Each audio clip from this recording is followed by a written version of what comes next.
Hello everybody, welcome back to Evolve. We're going to be playing as goalie in this one. I'm rendering plant against Slim, Hank, Jack and Markov. Oh my god, this team is actually identical to the Wraith one we just did.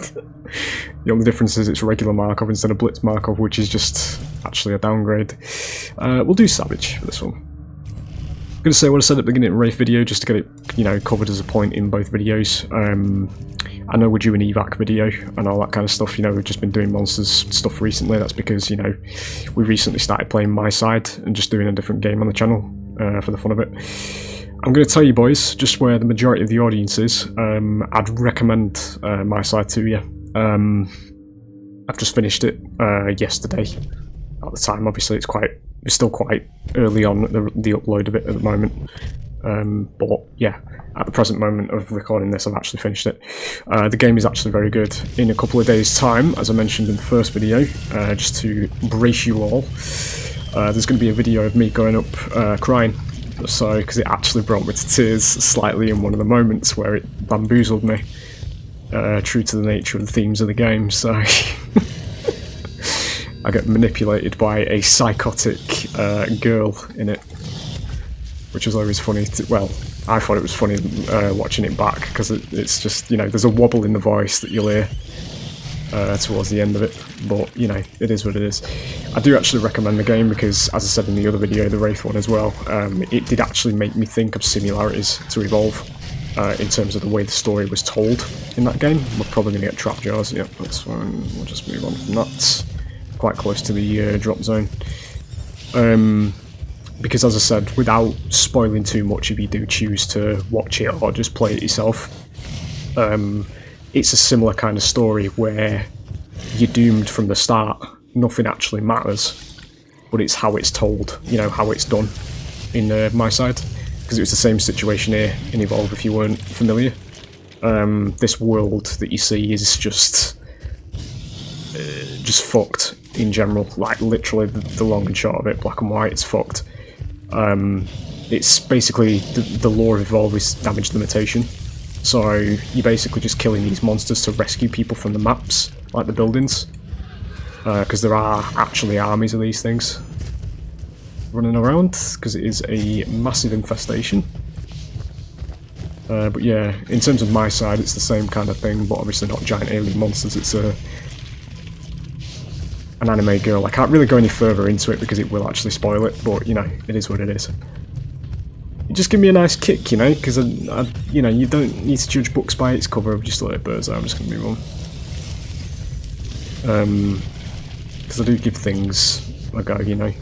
I actually ended up really enjoying it, and there is going to be future content coming for it as well, apparently. So we'll be looking at that on the channel if I can remember. It depends how long it takes.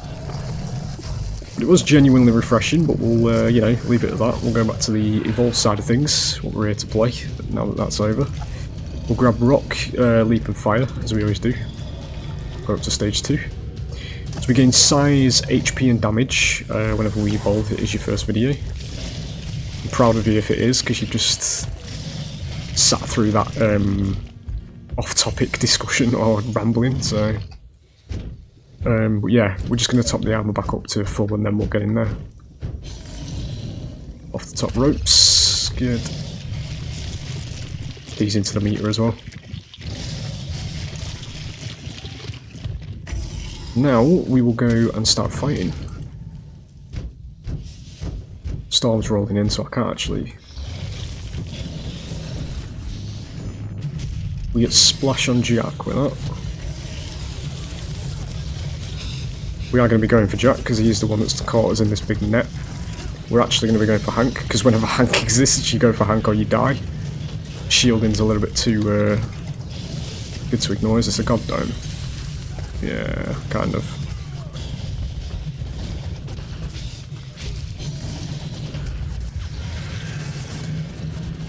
We do get that. I need to get in there. That's Jack pinning me down. Tag him, good.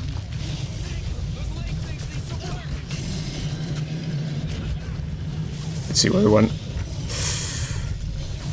I need to get him down before Hank gets back up. We do have Slim who's going to be range reviving. Just get out of this dome because we're now losing HP. Yeah, he's back up. I'm just going to fight through it. Good. Get out of there before we lose too much HP. We dive straight into his best buff, which is nice. This is ability cooldowns. Turns me into an absolute powerhouse. It's beautiful.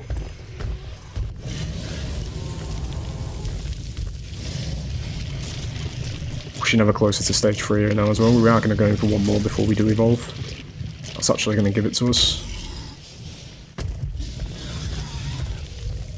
Don't want that thing to die because I don't want birds to ignore us.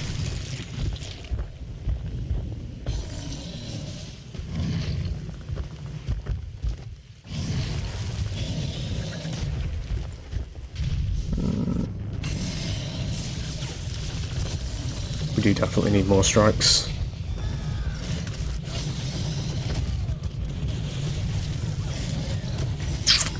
Not the best. Can't break me out of feeding, give me that. Get a chip of armor back.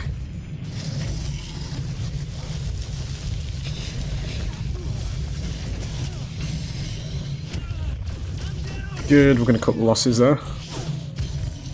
We'll go for one more here. Ooh, there's plenty of food here. It's actually bad play back in the day, that. If something wasn't immediately threatening to your life as a hunter, you just leave it alive. You're literally just giving me free food, basically.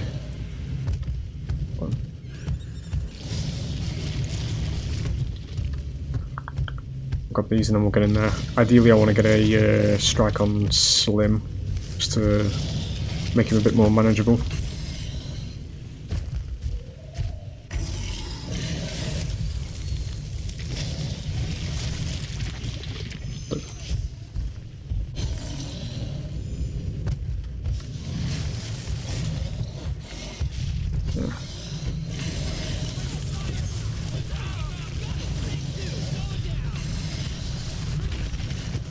Problem with this team is that because Ank's on it, we need to repeat the process every time, so we have to spend armor getting rid of Hank. That missed, excuse me. Yeah, we need to go for Jack. We're just going to go for the stage 3 after this. I don't have time. Yep. We'll go and grab the power spike. Treat to the injured animations again.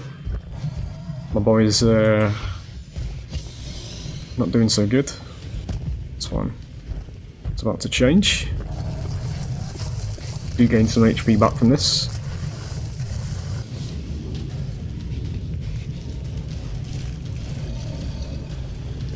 As we said at the very beginning, in terms of my side and all that kind of stuff, with it being a hopeless story, this is why it is a hopeless story, because, you know, we're now stage 3, this is what a stage 3 monster looks like, and there isn't just one of these things, as I said.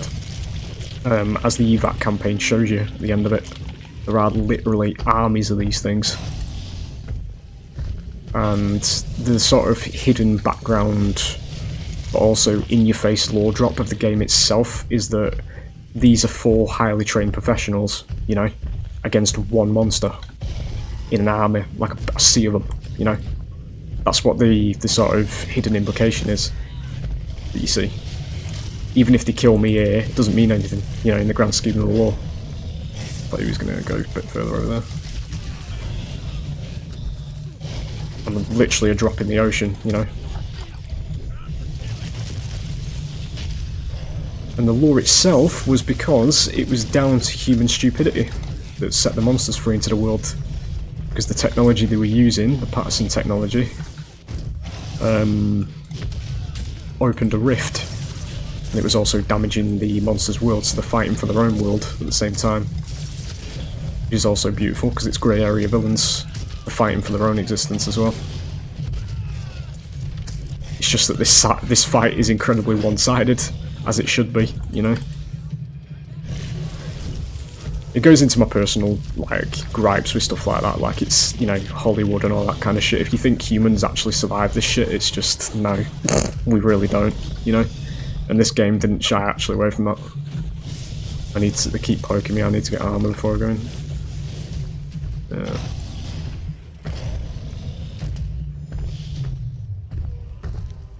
That's fine.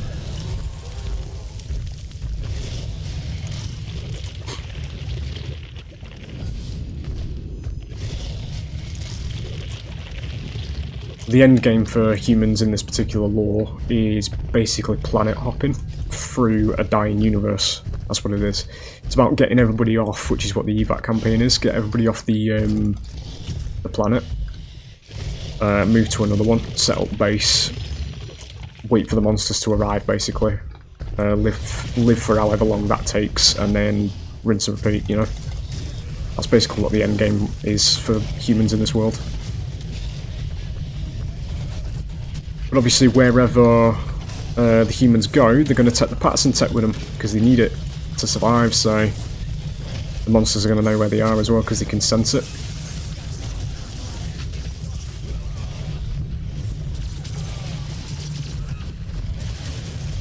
This medic is so fucking tanky. There's down. Just a swipe there.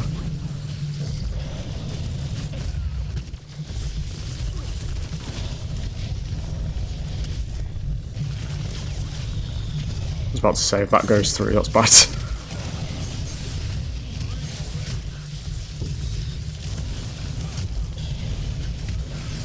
It's gonna be that.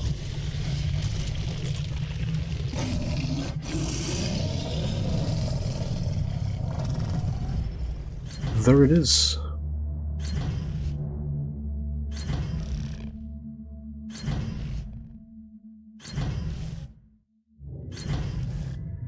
Yeah, just give me a little bit, once I'd finished it, you know, the other game, my side, it just give me that little pang, that little evolve kind of spike at the end, you know, of a story, of a game where it wasn't a happy ending, you know, that kind of stuff, or it didn't come to any kind of, like, happy conclusion, if you know what I mean. Like, there was no actual real... Everything you do is kind of just like, it doesn't mean anything, you know. I'm trying my hardest not to spoil it, but I kind of have in a sense. But it's, you know, it was just very nice to reach the end of another story in a different game that sort of followed the same kind of trend that Evolve does, where it was, you know, it was about whatever you did didn't matter, you know. We'll leave it at that, because that's all I can say. I don't want to spoil it. But it's the way my side does it, the way it portrays it all the way through, that's good. And then, obviously, bouncing back over here as well, it's the way this game portrays it, which is what I've just explained this game to you, you know, towards the end there. It's just a constant, like, existence is shit for humans in this universe, and it always will be shit. But they basically have to bounce between planets. If they don't, they die. They get wiped out, yeah? That's their life in this universe now, because of the mistakes they made and unforeseen consequences of what they've done, you know? Well, that was the main lore of this game. It wasn't a happy ending. There was actually written lore where everybody got wiped out. There was only actually Hyde, one of the hunters, and Daisy, Maggie's dog, that actually survives at the very end.